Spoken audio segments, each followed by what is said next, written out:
Ya, itu.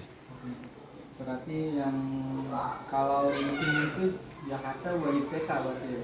Atau pendidikan sebelum masuk Kalau ke jenjang wajib atau TK langsung? itu sebetulnya bukan ya. Artinya gini, salah satu bentuk perhatian pemerintah terhadap pendidikan anak usia dini adalah memasukkan anak-anak ke sekolah yang legal. Kenapa? Pertama, untuk kematangan si anak secara akademis ketika dia sudah mau masuk ke SD. Setidaknya kalau memang anak ini sudah pernah punya pengalaman sekolah, dia akan lebih mandiri, dia akan lebih cepat beradaptasi, dia juga akan lebih mudah menerima pembelajaran-pembelajaran di SD. Kemudian itu juga tidak terlalu membuat orang tua merasa cemas ketika dia meninggalkan anaknya di sekolah. Kemudian pemerintah juga sangat concern terhadap pendidikan anak, terutama anak usia dini, sehingga di mana-mana itu banyak terdapat PAUD. Nah, RA ataupun TK itu kan salah satu dari bagian dari PAUD itu sendiri ya.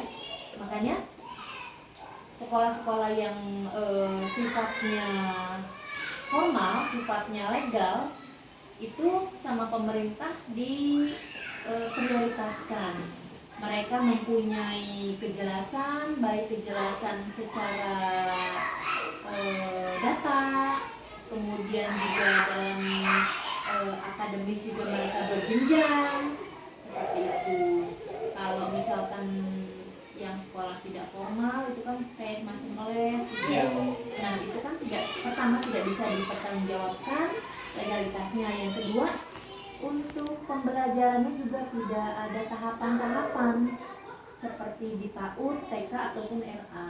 Nah kalau kita kan memang sudah mempunyai juknis, sudah mempunyai panduan, sehingga kita juga memakai kurikulum yang berlaku pada saat ini. Apalagi sekarang ini kan lagi digadang-gadangkan tentang kurikulum merdeka. Iya, berlaku Makanya, juga itu. makanya ini sangat membantu guru dalam mengenalkan anak terhadap berbagai pembelajaran yang sifatnya pertama mengasah anak supaya tertarik pada pembelajaran. Yang kedua, kita jadi paham nih minat bakat anak di mana, sehingga kita lebih memudahkan guru untuk mengarahkan anak. Kemudian juga pada saat anak-anak berimajinasi tentang pembelajaran yang mereka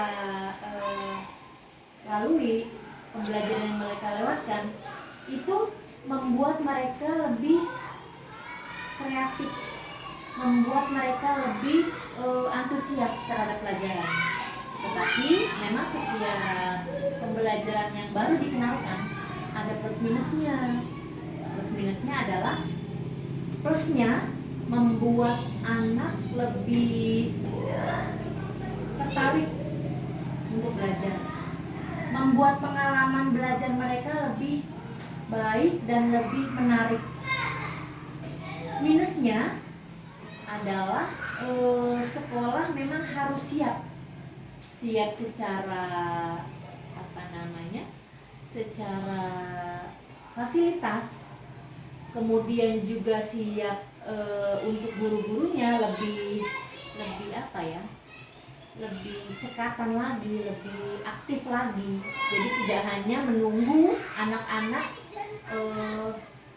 melempar bola, tetapi bagaimana kita menstimulasi anak-anak memantulkan bola kembali, seperti itu. Kalau di dalam segi olahraganya gimana sih terkait karakteristik anak usia dini sekarang?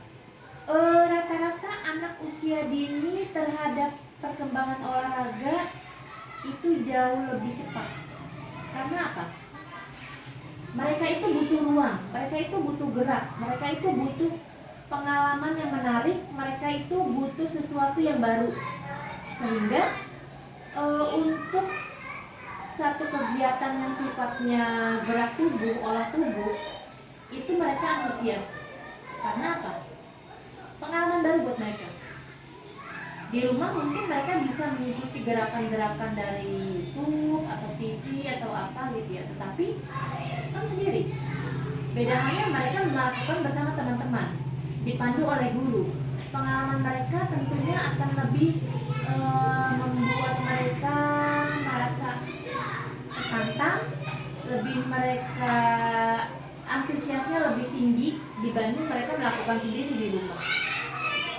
Jadi untuk satu gerak yang dikenalkan kepada anak pada saat di sekolah, terutama olah tubuh seperti senam, olah tubuh seperti gerak fisik ataupun menari, itu membuat anak lebih enjoy, lebih antusias, lebih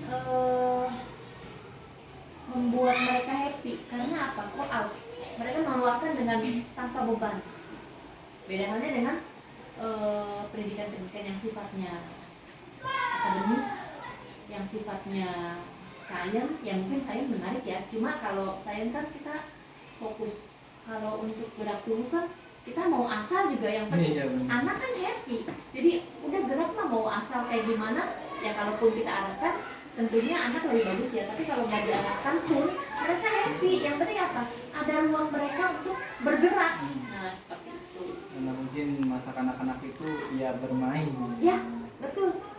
Karena kalau mereka sudah dijajah dengan apa namanya, iya, oh itu gadget. Memang sih tergantung kita ya sebagai orang dewasa menyikapi gadget terhadap kebutuhan anak.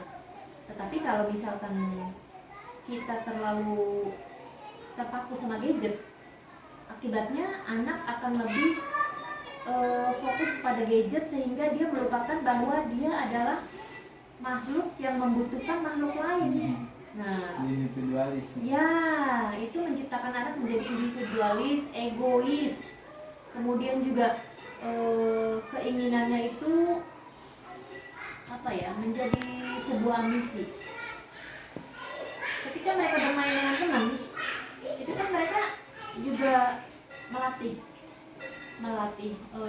emosi, melatih empati, melatih sosialisasinya, melatih juga apa namanya, motorik juga.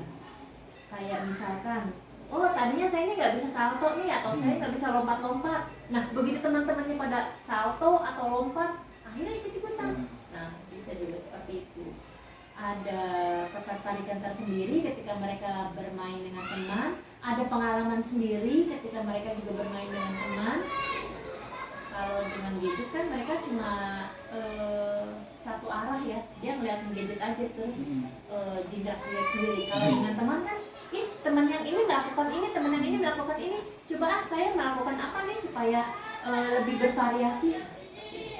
Jadi ada pengalaman-pengalaman yang khusus yang mereka dapat ketika mereka berkumpul dengan teman. Jadi mungkin penting banget pendidikan bisa dipegang sekarang karena sangat. Ya modernisasi. Karena tidak semua orang tua terlahir sebagai seorang pendidik, sehingga anak-anak butuh pendamping yang bisa mengerti mereka, yang bisa memahami mereka, yang bisa menerima mereka ketika mereka terbentur dengan psikologi atau terbentur dengan apa namanya, keadaan yang tidak berpihak pada mereka. Misalkan mereka terbiasa dengan melihat pertengkaran dengan orang dewasa di lingkungan terdekatnya, atau misalkan kurangnya stimulasi dari lingkungan terdekatnya, itu bisa mempengaruhi si anak, sehingga anak butuh pendamping yang notabene bisa menerima dan memahami dia.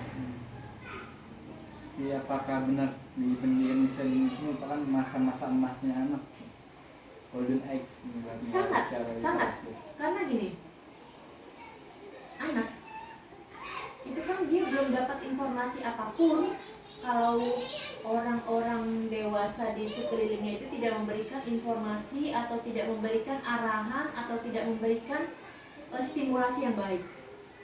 Kalau mereka hanya menyerap dengan pemahaman yang minim, akhirnya mereka hanya terbungkus oleh pengetahuan yang minimalis, pengetahuan yang picik, sehingga mereka butuh sosok untuk membuat pengetahuan pengalamannya ini lebih terarah, lebih berkembang dan lebih maksimal, sehingga kebermanfaatannya itu bisa dirasakan ketika dia dewasa atau ketika dia sudah bisa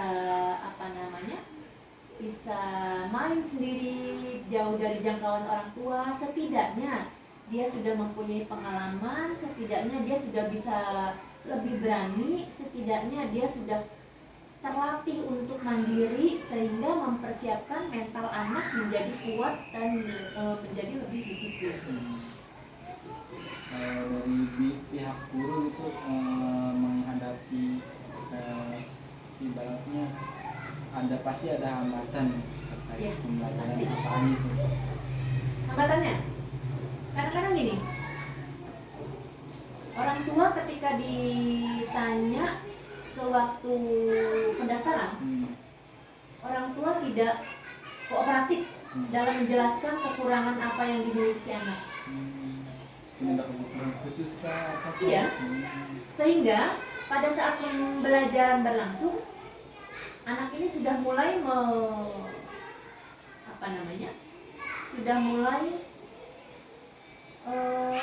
mengeluarkan kebiasaan-kebiasaan dia. Misalkan dia suka tantrum, atau misalkan dia anak yang dekat sekali dengan tekanan, sehingga anak ini mudah sekali stres, mudah sekali merasa tidak nyaman dengan lingkungan baru, dengan orang-orang baru, dengan suasana baru. Nah, ini kadang-kadang orang tua nggak terus terang, sehingga guru yang awalnya belum paham mengenai karakteristik si anak atau psikologi anak, dia harus mendalami, harus mengeksplor, menggali lebih dalam tentang anak ini, sehingga itu menjadi PR bagaimana guru membuat anak ini merasa nyaman dengan orang itu, dengan gurunya tersebut. Ketika anak sudah merasa nggak nyaman, jangankan dia bisa stimulasi atau diberikan pengaruh yang baik terhadap pembelajaran, untuk ketertarikannya pun sangat kurang. Jadi yang diharapkan dari guru adalah kooperatif dari orang tua terhadap guru tentang permasalahan-permasalahan yang dihadapi oleh anak, sehingga guru ini paham anak ini kendalanya di mana, anak ini sejauh mana, anak ini mempunyai karakteristik seperti apa, sehingga ketika gurunya mulai mengedukasi anak, dia akan lebih mudah mengklasifikasi anak-anak yang dengan latar belakang kebutuhan khusus kah, anak-anak dengan latar belakang tantrum kah, anak-anak dengan latar belakang dia seperti apa, itu sudah diamati oleh guru. Kemudian guru juga jadi lebih mudah untuk mengadakan pendekatan kepada si anak.